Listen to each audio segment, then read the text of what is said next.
온전한 신앙생활을 하려면 믿음의 확신이 분명해야 합니다. 왜냐하면 이 믿음의 확신이 분명하지 않으면 신앙생활을 하면서 어려움을 겪게 됩니다. 이 어려움이 뭐냐면 믿음의 확신이 불분명하면 신앙에 대한 회의감에 빠지게 됩니다. 이렇게 어느 시간이 지나게 되면요, 믿음의 확신이 없는 신앙생활은 내가 예수를 이렇게 믿어야 되나? 예수를 믿어야 되나? 예수 안 믿어도 별 사는데 문제가 없는데? 이렇게 신앙에 대한 회의감에 빠지게 되죠. 그래서 결국엔 어떤 지경까지 가게 되냐면 온전한 신앙생활을 지속할 수가 없게 됩니다. 그래서 우리가 구원받은 성도라고 말하면서 이 신앙에 대해서 회의감에 빠질 때 그 이유는 믿음의 확신이 없는 것보다는 결핍이 되어서 생기는 문제입니다. 안 믿는다고 말할 수도 없고 또 믿는다고 말을 할 수도 없고 본인 스스로가 내가 예수를 믿는 게 맞나? 본인 스스로도 본인의 신앙에 대해서 의아하게 생각하는 것이죠.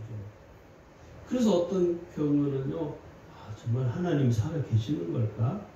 이런 의심과 불신으로 하나님에 대한 신앙이 사라지기도 합니다.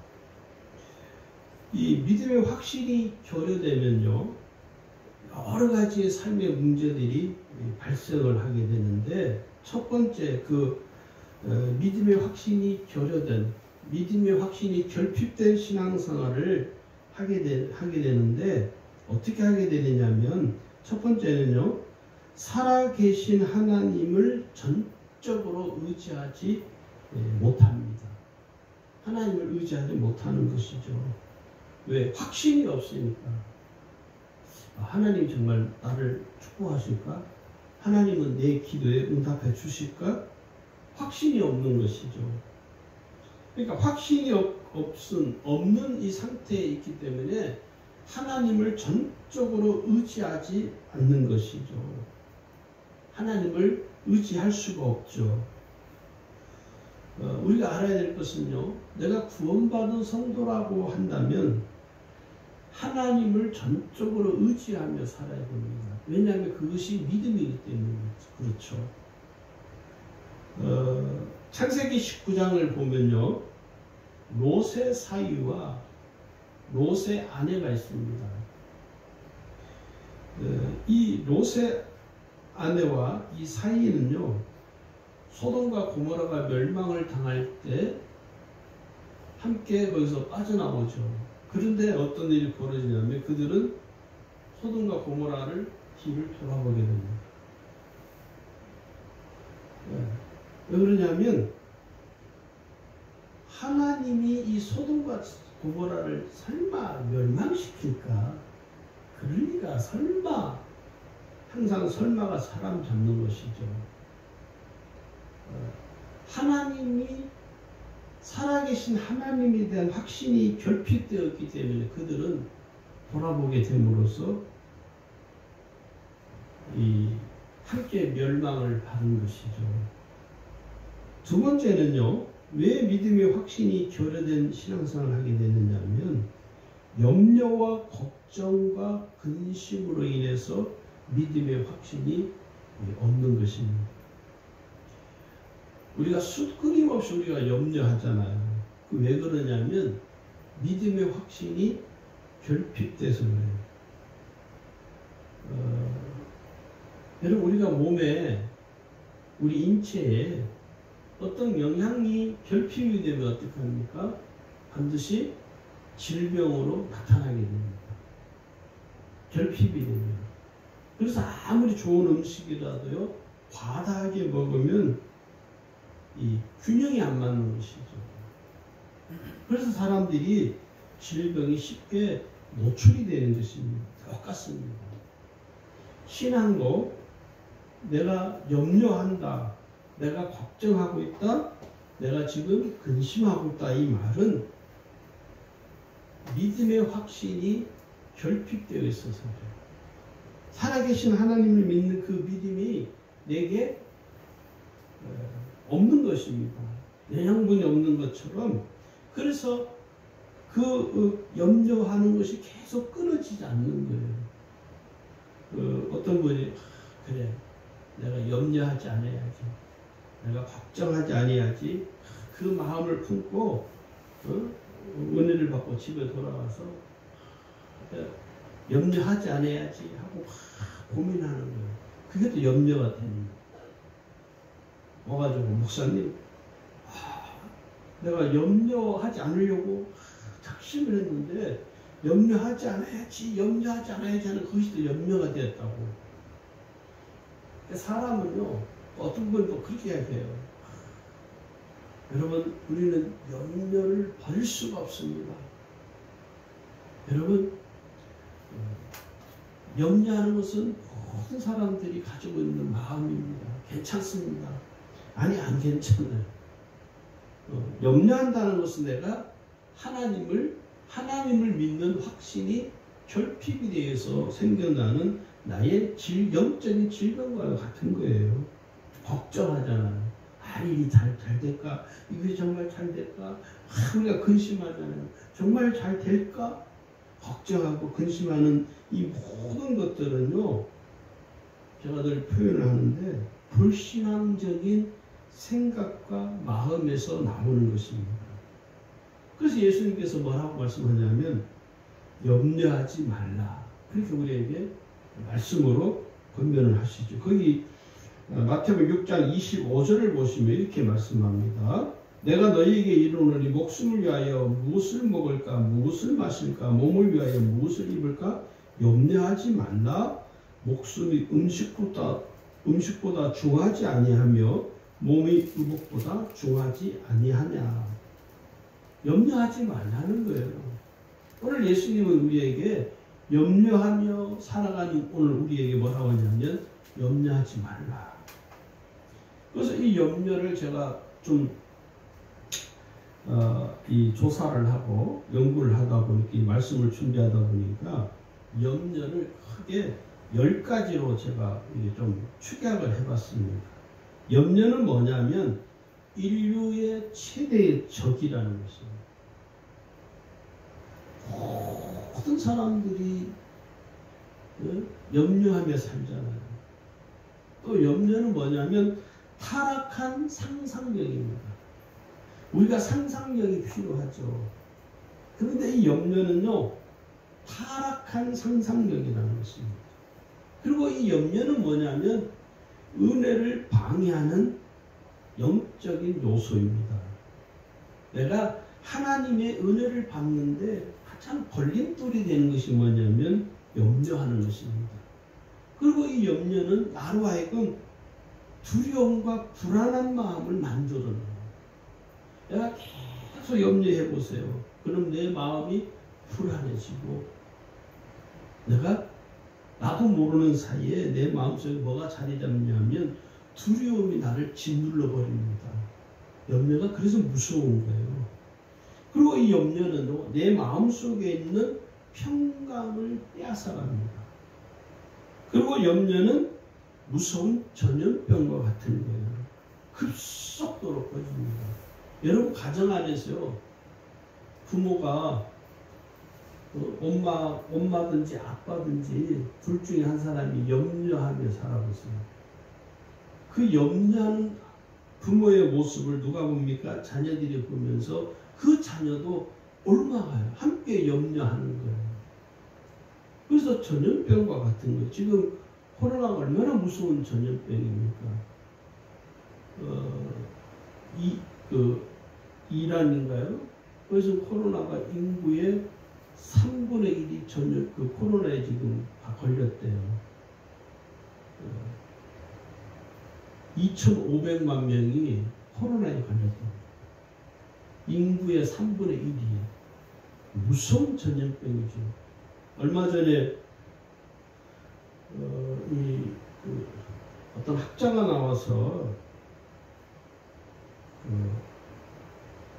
이 코로나 사태가 이렇게 벌어지는 이 급속도로 확산되어지는 것에 대해서 그 학자가 나와서 교수가 나와서 세계 각국의 권위에 있는 학자들의 이 발표한 논문 그런 것들을 인용을 하면서 이야기를 하는데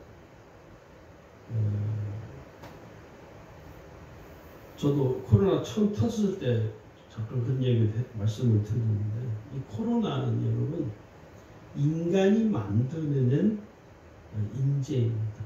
재앙입니다. 인간이 만든 재앙이에요. 환경이 다 파괴되고 생태계가 다 파괴되고 그래서 그 학자가 무슨 이야기 그 이야기 저는 아주 굉장히 마음에 와닿더라고요. 그리고 충격적이었고 동물들이 살 수 있는 땅을 인간들이 다 빼앗아 버렸대요.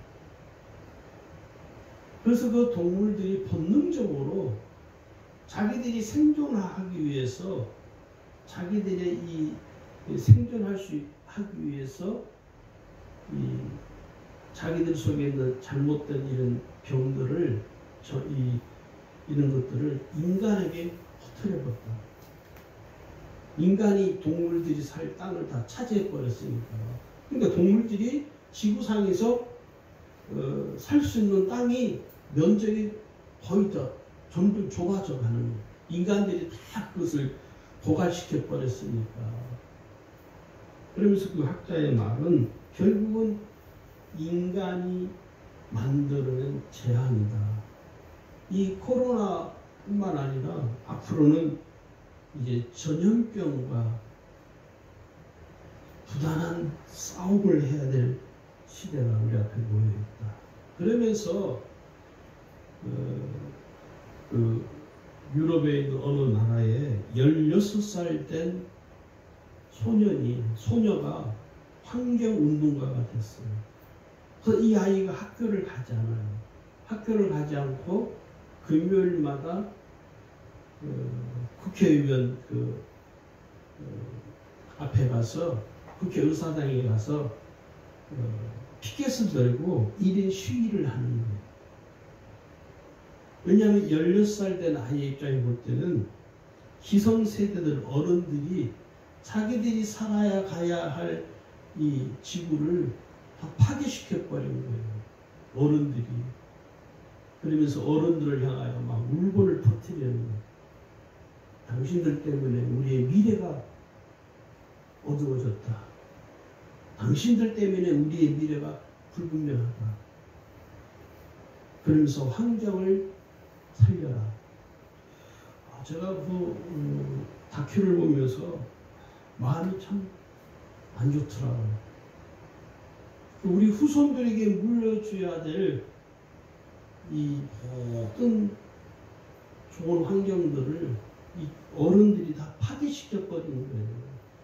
제가 그 16살 된 아이가 소녀가 나와서 이렇게 시위를 하는 모습을 보면서 저도 너무 미안한 마음이 들더라고요. 부끄럽기도 하고. 이 코로나라는 이 전염병은요, 인간이 만들어낸 재앙이다. 그렇게 지금 대부분 학자들이 그렇게 진단을 내리고 있습니다. 저도 그 말에 동의하는 목사입니다. 무서운 전염병인 거죠. 이 염려라는 것은 전염병과 같은 거예요. 내가 염려하면 표정에서 나타나는. 그럼 옆에 있는 사람이 함께 전염이 되고요. 또 이 염려는 어떤 거냐면 정서적으로 육체적으로 병들게 해서 기쁨을 내게서 빼앗아간다는 것입니다. 그리고 염려는 영적인 방황을 하게 만드는 영적 공황 상태에 이르게 된다는 거예요. 여러분, 공황장애를 가진 사람들은요, 삶이 매우 힘듭니다. 그러니까 영적인 공황 상태가 되면요, 삶이 힘들어요. 삶도 힘들 뿐만 아니라 신앙도 힘듭니다. 그리고 염려는 현재의 나를 미래에 갇혀서 살게 만든다. 현재 나를, 그러니까 우리는 자꾸 염려하면 뭐예요? 자기 지금 현재의 삶을 최선을 다해서 이 염려하는 이것을 뚫고 나가야 되는데 그렇지를 못한다. 과거에 또 묶여 살기도 하고 미래에 갇혀서 살기도 한다는 거예요.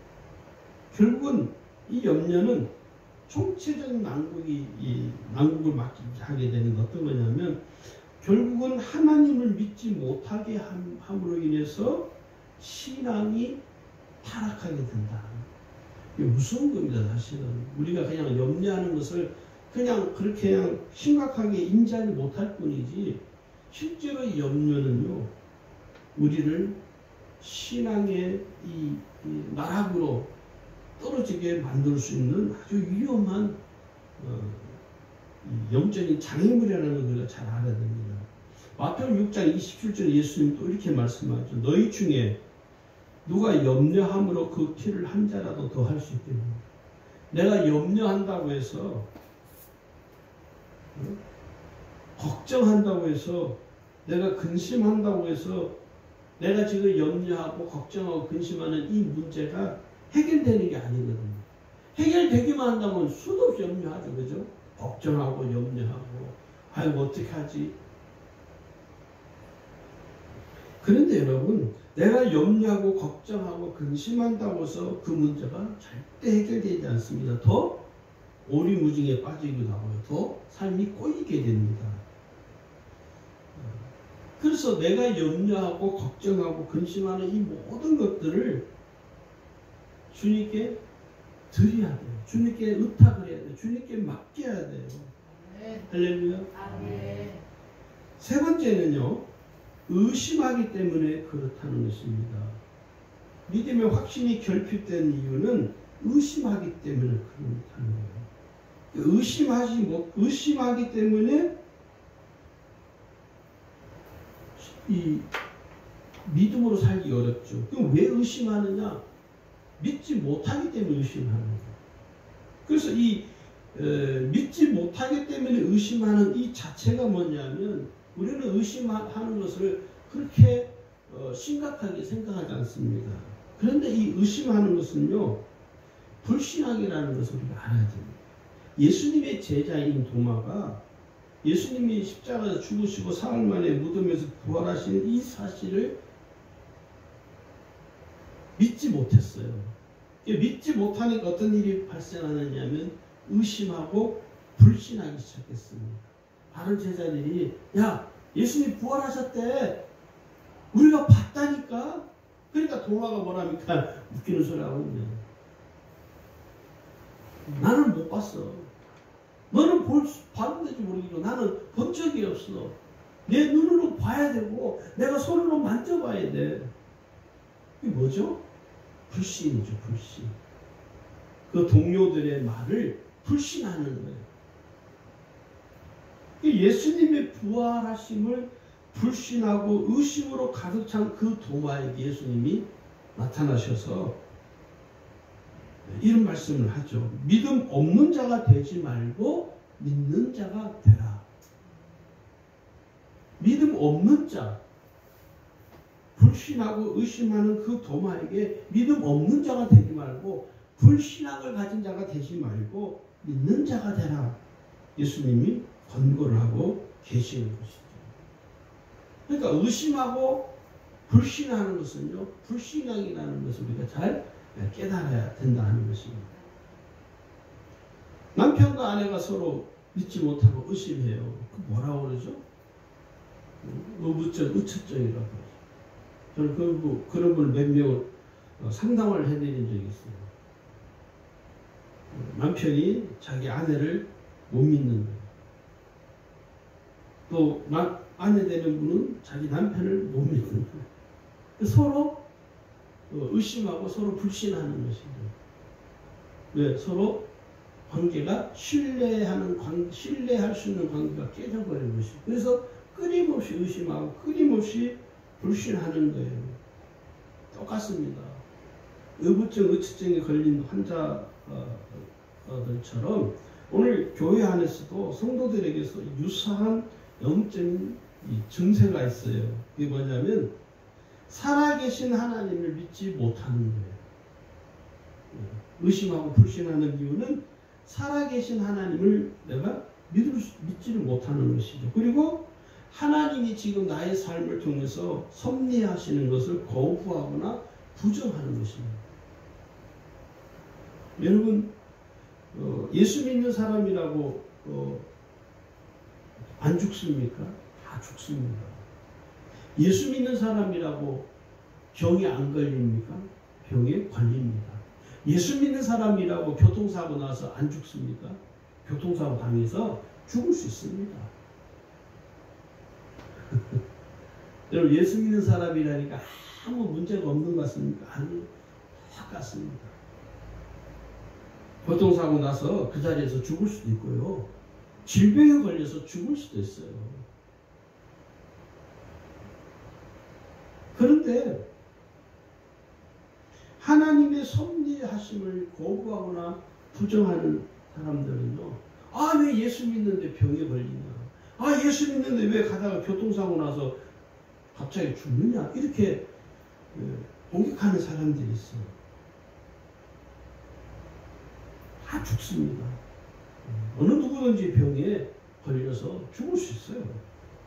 예수 믿는 사람이라고 예외가 아닙니다. 그게 모든 것이 하나님의 섭리 속에 있다는 것을 우리가 부정할 수가 없어요. 여러분, 지금 코로나가 이 사태가 지금 반년이 지나갑니다. 6개월이 거의 다 지나가죠. 2월, 우리나라에서도 2월 달부터 본격적으로 1월부터 시작해서 2월 달부터 본격적으로 시작이 됐으니까 6개월이 훨씬 지났죠. 어떤 분이 그래요. 하나님이 살아계시는데 왜 이 코로나가 왜 아직 진전이 안 되냐. 하나님께서 코로나를 통해서 심판하신다고 막 열배를 토하는 분들이 있어요. 글쎄요. 우리가 말을 참 조심해야 돼요. 코로나가 과연 하나님이 인간을 심판하시는 것인가? 말을 참 조심해서 해야 돼요. 그렇지 못하면 큰 실수를 합니다. 중요한 것은 뭐냐? 이 코로나가 이렇게 지금 진전이 안 되니 모든 것들, 코로나뿐만 아니라 모든 우리 인간 역사에 누가 주관하십니까? 하나님이 섭리하시고 하나님이 주관하시는 거예요. 할렐루야. 이것을 우리가 항상 잊지 말아야 됩니다. 그래서 우리 자신에게도 우리 인간들에게도 큰 문제가 있다는 것을 봐야 돼요. 저는 이 코로나를 통해서 깨닫는 게 몇 가지가 있어요. 나를 돌아보게 됩니다. 누구 때문에가 아니라 이 코로나를 통해서 내가 하나님을 바라보면서 나를 바라보는 거예요. 내가 성경을 보면서 성경을 읽으면서 나를 들여다보는 것이죠. 왜 이렇게 코로나가 아직 여전히 진전이 안 되나? 이것은 나를 돌아보게 하는 기회가 되는 것이죠. 많은 사람, 거의 많은 사람이고 어떤 소수의 사람들은요, 이 코로나를 통해서 뭐 어떤이 뭐 누가 뭐 하나님 누구를 징계하니 누구를 심판하니 어떤 나라를 심판하니 이게 모든 것이 뭐죠? 자기가 아니고 모든 것이 다른 사람에게 이 화살이 가는 거예요. 아닙니다. 저는 그렇게 안 봅니다. 이 코로나를 통해서 우리가 정말 봐야 되고 깨달아야 될 것이 뭐냐면 나예요. 내가 지금 하나님 앞에 지금 어떤 심정으로 살고 있나. 내가 정말 하나님 앞에 나의 모습을 들여다볼 수 있어야 우리가 정말 하나님을 의지할 수 있습니다. 할렐루야. 이 믿음의 확신이라는 것은 뭐냐면 이런 겁니다. 의심하지 않는 마음과 흔들리지 않는 마음과 변하지 않는 마음이에요. 살아계신 하나님을 믿는 마음이 내가 의심하지 않는 거예요. 아, 하나님은 지금도 살아계십니다. 나는 100% 믿습니다. 의심하지 않는 거예요. 또 마음이 요동하지 않는 거예요. 흔들리지 않는 거예요. 조금 어렵다고. 응? 지금 코로나 때문에 그러니까 하나님이 계시다는데 어떻게 이러냐고. 아니요. 이거 더한 일이 있다 할지라도 하나님을 믿는 그 마음이 내 믿음이 흔들리지 않는, 요동하지 않는 거예요. 그리고 내가 마음이 변하지 않는 겁니다. 우리가 믿음의 확신을 가져야 될 첫 번째 이유가 뭐냐면 하나님께서 허락하시고 베푸신 축복을 풍성하게 경험하기 때문에 그렇습니다. 오늘 요한복음 10장 10절 이렇게 말씀합니다. 내가 온 것은 양으로 생명을 얻게 하고 더 풍성히 얻게 하려는 것이라.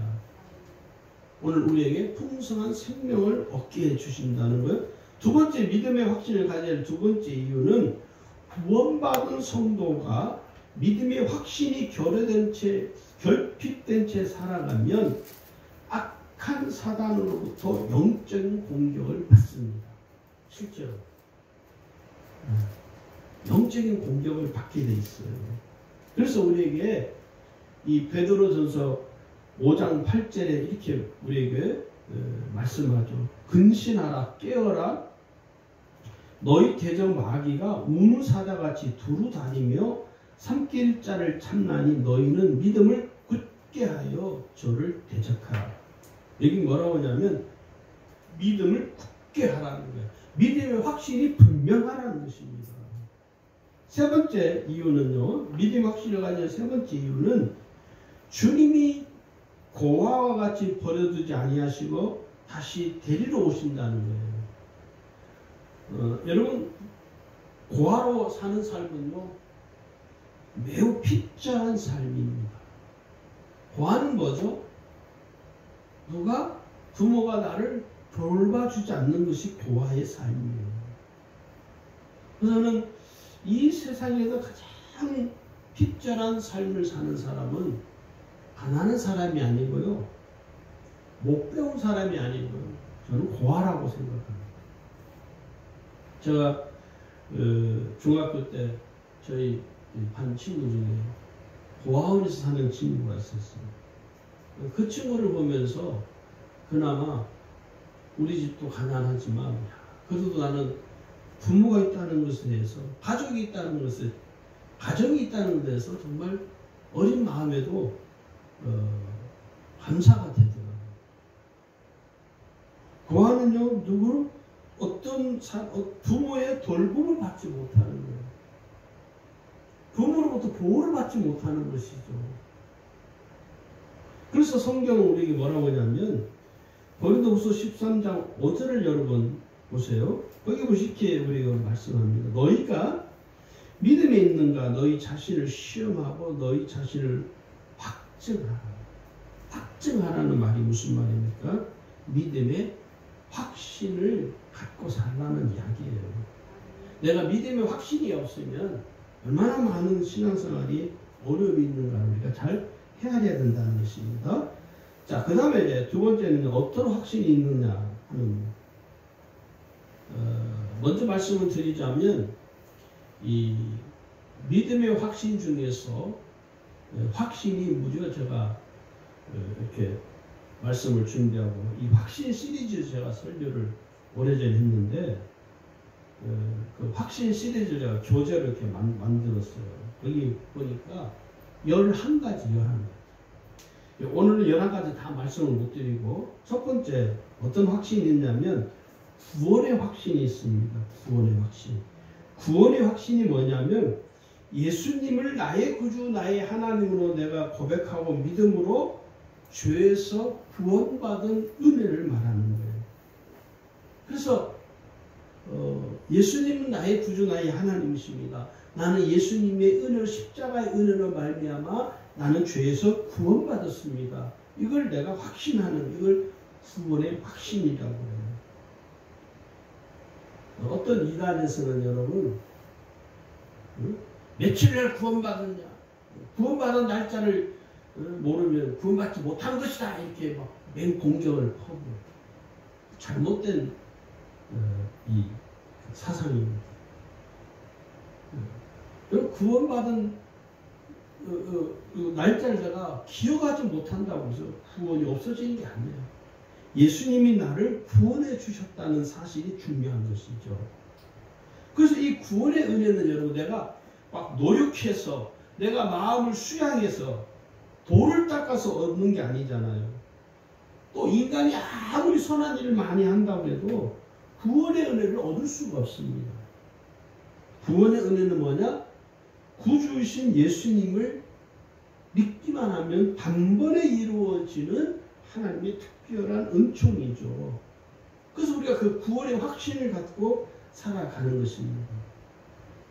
두 번째는 어떤 확신이냐면 믿음의 확신이 있습니다. 믿음의 확신.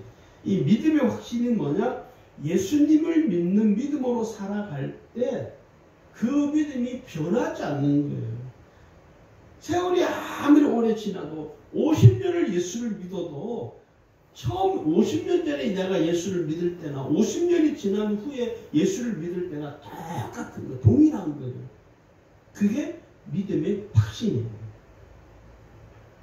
여러분 우리가 계시록에서는요 처음 사랑을 회복하라 라는 말씀이 있죠. 우리가 이제 일명 첫사랑이라고 그러잖아요. 그러니까 내가 처음 예수를 만났을 때 그 은혜를 우리가 구원받은 그 감격 그 은혜를 우리가 잃어버리고 살 때가 훨씬 많습니다. 그래서 시간이 점점 지나면서 처음 한 50년 전에 예수를 처음 믿었는데 10년, 20년, 30년 이렇게 시간이 지나면서 신앙이 희미해져 가는 거예요. 또 그것을 당연히 여겨버리죠. 그래서 우리가 그러잖아요. 신앙이 연륜이 좀 오래돼서 나도 그때 그랬어. 나 때는 말이야. 신앙이 나도 그렇게 뜨거웠어. 그래서 이제 예수 믿는 사람들을 보면서 포팡이 끼죠. 이제 예수를 믿어가지고 은혜 받고 막 그러고 와가지고 나도 한때 그랬어. 뭘 한때 그래요. 그러니까 우리는요 이 처음 예수를 믿었던 이 믿음이 시간이 가면서 점점 퇴색되어 가는 거예요. 왜 그러냐면 믿음의 확신이 결핍돼서. 근데 믿음의 확신이 분명하면 여러분 50년 전 예수를 믿을 때나 50년이 지나서 예수를 믿을 때나 변함이 없는 것입니다. 흔들림이 없는 거예요. 할렐루야. 주님을 바라보는 주님을 바라보고 의지하는 믿음이 점점 갈수록 견고해져야 되는데 견고해지지 못하는 건요 믿음의 확신이 결핍돼서 믿음의 확신이 점점 갈수록 강화가 돼야죠. 할렐루야. 그래서 믿음의 확신이 분명한 사람은요 모든 일을 어떻게 해석합니까? 믿음으로 하려고 합니다. 다른 사람들이 볼 때 이 집사님 무슨 그런 것까지 믿음으로 하려고 그러냐. 아니요. 저는 믿음을 합니다. 믿음을 하는 겁니다. 사람들이 콧방귀 뀌고 사람들이 우습게 여길지라도 그것하고 상관없이 믿음이 확신이 분명한 사람은요 모든 일을 믿음으로 해결을 하려고 해요. 왜? 믿음으로는 불가능한 것이 없기 때문에. 마가복음 9장 23절 예수님 말씀하셨어요. 할 수 있거든요. 무슨 말이냐? 믿는 자에게는 능히 하지 못할 일이 없느니라. 나는 이 말씀을 믿습니다. 나는 이 말씀대로 이루어질 것을 믿습니다 하고 그냥 끝까지 그 믿음을 밀고 가는 거예요. 확신이 결핍된 사람은요 그래 믿음으로 되는 것도 안 되는 것도 있지. 이렇게 자기 스스로가 하나님의 능력을 제한해버려요.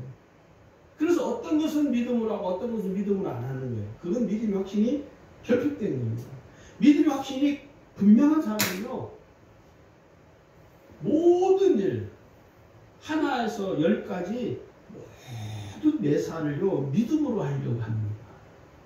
그 다음에 세 번째 어떤 확신이 있냐면, 죄 사함받은 확신이 있습니다. 죄인으로 태어나 죄인으로 살다가 영원한 멸망을 당할 처지에 우리가 놓여 있었죠. 죄인으로 살아가던 나에게 예수님이 직접 오셔서 내 모든 죄와 저주로부터 나를 구원해 주셨죠. 예수님이 내 대신 나의 죄를 위해서 십자가에서 대신 죽어 주셨어요. 그래서 예수님이 핏값을 지불하고 내 생명을 살려주신 것이죠. 내 모든 죄가 사함받은 것입니다. 예수님이 십자가에 피 흘려 죽으심으로 해서 하나님이 나의 모든 죄를 사해 주셨어요. 할렐루야. 내 모든 죄가 사함받았다는 이 사실을 내가 믿음으로 확신하는 것, 이게 죄 사함받은 확신이라는 것입니다. 죄 사함받은 확신이 분명한 사람은요, 설령 내가 예수를 믿고 죄를 범한다 할지라도 시리에 빠지지 않습니다. 좌절하지 않습니다. 다시 나의 죄를 사해 주신 그 하나님 앞에 나가서 회개함으로 죄의 문제를 해결합니다. 할렐루야. 그래서 여러분, 우리가 꼭 알아야 될 게 뭐냐면, 이 죄 사함받은 확신이 분명한 사람은요, 하나님께서 우리에게 베풀어 주신 은혜를 붙잡아야. 그 은혜가 뭔지 아십니까? 회개입니다. 할렐루야. 회개라는 은총을 붙들고 사는 사람이에요. 그래서 여기 요한일서 1장 9절에 말씀하잖아요. 우리가 우리 죄를 자백하면 우리의 죄를 사하시고 모든 불의에서 깨끗게 하실 것이요. 우리가 하나님 앞에 나가서 내 죄를 자백하면 하나님이 내 죄를 다 깨끗게 사해 주신다는 것입니다. 이게 죄 사함 받은 확신입니다. 어떤 죄수가요, 자기의 죄가 죄를 사면 받았습니다. 그런데도 불구하고 이 죄수가요, 계속 그 교도소에서 남아있겠다는 거예요. 아니야, 나는 아직도 내 죄를 내가, 이 죄의 대가를 내가 아직 못 치렀어. 아니야, 나는 여기 감옥에 있을 거야. 나는 이 교도소에서 살 거야. 안 나갈 거야. 그런다면 그 사람 우리는 어떻게 해야 됩니까? 뭘 어처구니 없는 바보죠. 아니라고. 내가 내 죄를 내가 이 감옥에서 갖고 나갈 거라고. 우리가 그렇게 지금 사는 거예요. 죄 사함받은 확신이 분명하지 못한 사람은요, 하나님이 내 죄를 다 사해 주셨는데 또 자기 죄를 자기가 뒤집어 쓰고 그 죄를 끌어안고 또 사는 거예요. 그게 마치 자기가 무슨 양심이 선한 양심이라고 생각하는 거예요. 그게 가장 어리석은 것입니다. 왜? 하나님이 이미 죄를 다 사해 줬는데, 다 하나님이 내 죄를 사해 주고 내가 죄가 없는데도 자기가 그 죄를 또 다시 뒤집어 쓰는 거예요. 자기 그 죄를 자기 가서 머리를 바깥에 부어가지고 다 뒤집어 쓰고 사는 거예요. 그러니까 죄 사함받은 확신이 없는 사람은요, 예수 믿는 것도 현찮게 믿는 거예요. 우리가 잘 이것을 깨달으셔야 됩니다. 그 다음에 네 번째는요, 기도 응답의 확신이 있습니다. 기도 응답은요, 이미 하나님께서 우리에게 약속하신 것이에요. 예수님 이미 약속을 하셨어요. 구하라 그리하면 받으리니, 너희가 내 이름으로 구하면 받으리니, 예수님이 약속하셨어요. 하나님께서 예레미야에게도 말씀하셨잖아요. 너는 내게 부르짖으라. 오늘 하나님께서 주님의 이름으로 부르짖는 자에게는 반드시 응답해 주시겠다는 거. 이건 약속입니다. 그래서 기도는요, 이미 내가 약속을, 응답받은 약속을 가지고 기도하는 거예요. 우리가 그걸 잘 이해를 해야 됩니다. 그래서 우리가 기도할 때 저는 그런 기도를 해요. 하나님 내게 약속해 주셨잖아요. 주님의 이름으로 구하는 자에게 응답해 주신다고 약속해 주셨으니 그 약속을 믿고 내가 주님 기도합니다. 그럼 하나님은 그 약속을 믿고 기도 응답의 확신을 가지고 기도하는 사람의 기도에 어떻게 할까요? 응답해 주십니다. 할렐루야. 이게 기도 응답의 확신이 있는 사람입니다.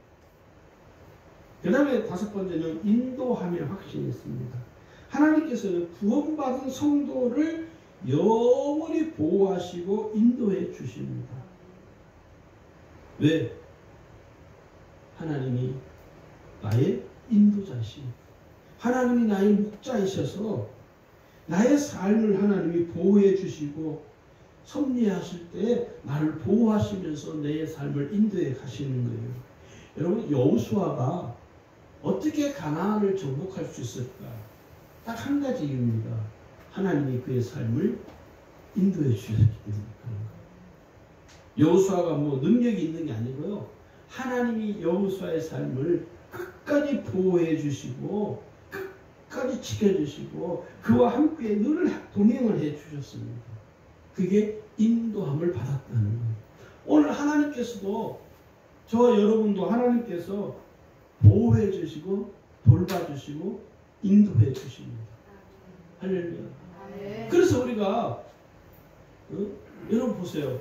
여러분 자녀들을 어떻게 합니까? 하나님이 보호해 주지 아니하면, 하나님이 인도해 주시지 아니하면 이 험한 세상에서 그 자녀들을 어떻게 우리가 양육할 수 있겠습니까? 하나님이 돌봐 주셔야지. 하나님이 인도해 주셔야지. 할렐루야. 마지막으로는요, 승리의 확신이 있습니다. 승리의 확신. 예수님께서 이미 십자가에서 죽으심으로 말미암아 악한 마귀의 일을 멸하셨다고 요한일서 3장 8절에 말합니다. 예수님이 악한 마귀를 멸하심으로써 예수님은 이미 십자가에서 승리하셨습니다. 실패가 아니에요. 예수님의 죽음은. 예수님의 십자가의 죽음은 승리하는 죽음입니다. 마귀의 일을 멸하셨으니까요. 그럼 예수님이 요한복음 19장 1절에 마지막 십자가에서 마지막으로 예수님이 하신 말씀이 뭡니까? 다 이루었다. 하나님의 뜻을 다 이루셨다는 거예요. 예수님께 십자가의 죽으심으로 인해서 마귀의 일을 멸하심으로 하나님의 일을 이루셨어요. 그래서 골로새서 2장 15절에는 이렇게 말합니다. 정사와 권세를 벗어버려 밝히 드러내시고 십자가로 승리하셨네요. 예수님께서 십자가에서 승리하심으로 말미암아 악한 이 사단은 더 이상 구원받은 성도들의 삶에 아무런 영향을 끼칠 수가 없어요. 예수님의 그 승리가 나의 승리, 예수님의 승리하심이 곧 나의 승리하심이, 이게 승리하심에 대한 확신입니다. 아, 주님이 승리하셨다. 그 주님의 승리가 나의 승리다. 나도 예수 안에서 승리했다. 이게 승리하심의 확신이에요. 실제 간증입니다. 수줍음 많은 여동생이 있었습니다. 그 아버지가 개척교회 목사였어요. 그래서 형편이 넉넉하지 않은 거예요. 단칸방에서 온 가족이 함께 사는데, 그런데 그 행복도 잠시 목포에는 외갓집을 가던 그 어머니와 그 두 동생이 교통사고를 당해서 그 어머니는 그 자리에서 세상을 떠납니다. 그리고 그 두 동생은요, 전치 50주의 큰 중상을 입어요. 이 학생은, 이 여중생이 양궁에서 골프로 전공을 바꾼 상태에서, 그때 당시. 그러니까 졸지에 어머니를 잃어버려서 또 병원에 누워있는 그 두 동생을 뒷바라지 해야 되는 거예요. 얼마나 핍절한 삶입니까? 근데 이 여학생이 이렇게 네 가지를 결심해요. 그런 삶에 굴복하지 않고 4가지를 결심합니다.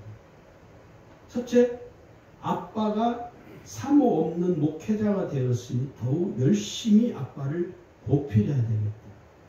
둘째, 병상의 2 동생에게 최선을 다하여 엄마 노릇을 해야겠다. 셋째, 골프를 위해 절대 엘리베이터를 타지 않고 계단을 직접 오르며 체력을 기르겠다. 넷째, 세계 최고가 되었을 때 언론들과 자유롭게 인터뷰할 수 있도록 영어를 마스터한다. 이 4가지 원칙을 세우고 이 4가지 원칙대로 사는 거예요. 정상적인 상황에서도 쉽지 않은 결심이죠. 이 어린 여자 중학생이 여러분 같으면 어떻게 하겠습니까? 최악의 상황에서 이 학생은 당당하게 결심의 카드를 꺼내들고 삽니다. 그리고 정확하게 5년 후 2008년 여름 이 소녀가 세계에서 가장 전통 있는 브리티시 오픈 골프대회에서 최연소 우승을 하게 됩니다. 그 여중생의 별명이 뭐냐? 미소천사예요. 미소. 누군지 아십니까? 신지혜. 골프 천재라고 불리는 신지혜. 이 글은 생명의 산 사오로의 조신용 작가가 글을 썼어요. 우리는 이렇게 말합니다. 인생에서 내게 벌어진 일이 90%이며 10% 정도가 그 일에 대한 나의 반응이다. 과연 상황이 바뀔 수 있을까? 절대 바뀔 수 없을 거야. 엄마는 교통사고로 죽어버리고 2 동생은 50주나 되는 큰 중상을 입어서 병원에 누워있고 개척교회 가난한 목사인 아버지 밑에서 엄마도 없이 이제 그 자기 아버지를 목회를 도와주고 보필하고 동생들을 돌보고 자기의 꿈을 위해서 부단하게 노력하고 한 번도 자기가 하고자 하는 계획을 한 번도 실천한 적이 실패하지 않고 그대로 밀고 나와서 마침 5년 뒤에는요 세계 골프대회에서 LPGA 골프대회에서 우승을 했다. 사단은 아마도 그 아이에게 그렇게 속상했지도 몰라요. 니까지 뭘 할 수 있겠냐. 네 꼬라지를 봐야지. 네 삶의 처지를 봐야지. 네가 뭘 할 수 있겠느냐. 아마 비하는 그랬을지도 모릅니다. 그런데 이 골프 선수 신지의 자매는 그렇지 않았다.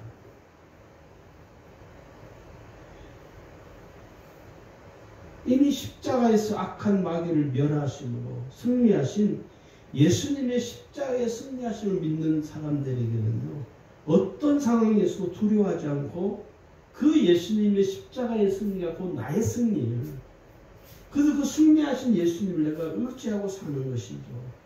왜? 주님이 십자가에서 승리하신 것처럼 나도 내 인생에서 주님이 승리하신 것처럼 나도 승리한다는 확신을 가지고 살기 때문에 그 확신을 가지고 사는 사람에게는 하나님이 역사해 주시는 거예요. 할렐루야. 오늘 우리에게 이 확신이 필요한 것이죠. 지금 이렇게 어렵고 힘들게 사는 이 시대에 우리에게 뭐가 필요하냐? 십자가의 승리의 확신이 필요한 것입니다. 오늘 우리 주님에게 모든 성도들이 오늘 내게 허락하신 이 확신을 가지고 믿음의 확신, 구원의 확신, 죄사함의 확신을 가지고 십자가의 승리하심의 확신을 가지고 하나님이 나를 인도해 주시는 인도하심의 확신을 가지고 살아갈 수 있기를 주의 이름으로 축원합니다.